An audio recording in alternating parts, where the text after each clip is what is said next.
Hey everyone, this week's video we're going to be running this 650K. I can get it to start. Huh.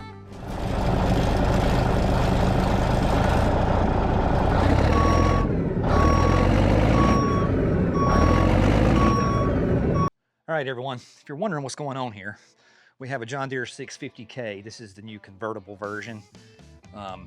You know, for better operator, you get that sunshine and that tan on you.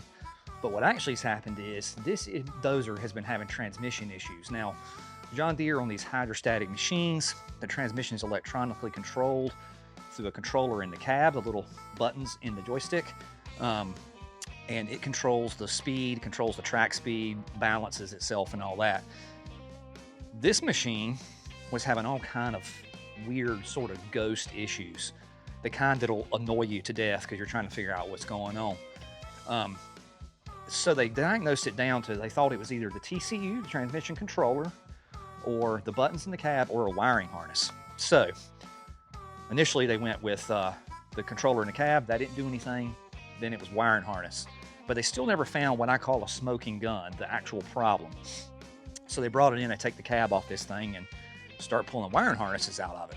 Now, as you can see, these things have a lot of wires. I mean, that's just one harness alone. It's cannon plugs on top of other things, And the mechanic, props to him on this. He worked on this thing, ohmed out everything, did an incredible job, but the problem was intermittent. So, that being said, after much digging, they were able to find up here in this area where the transmission controller set, the wiring harness going for the transmission controller had either rubbed, or they think they found a mouse nest in here. A mouse had chewed on it, and that's kind of what it does look like. So here's your TCU, and I'll get a better close-up of this, but that is where the wiring harness was chewed up and rubbing the frame. The problem was it was making intermittent contact, so it was doing all kind of spastic things. But to find that, the cab had to come off. Cab's got 4 bolts. They took the cab off, unhooked the AC lines, and started checking all this wiring. Look at all this wiring. I mean, there's plenty enough wiring on this dozer to go to the moon and back. I mean, the main cab harness is over here. Look at this monstrosity. Here's your main cab harness. It's unbelievable. So, they ordered a new harness, and they're going to be putting all this back together. But if you've ever wondered, well, I'm going to take the camera and look at it a little better, but if you've ever wondered what a wiring harness on a John Deere dozer looks like, this is what it is.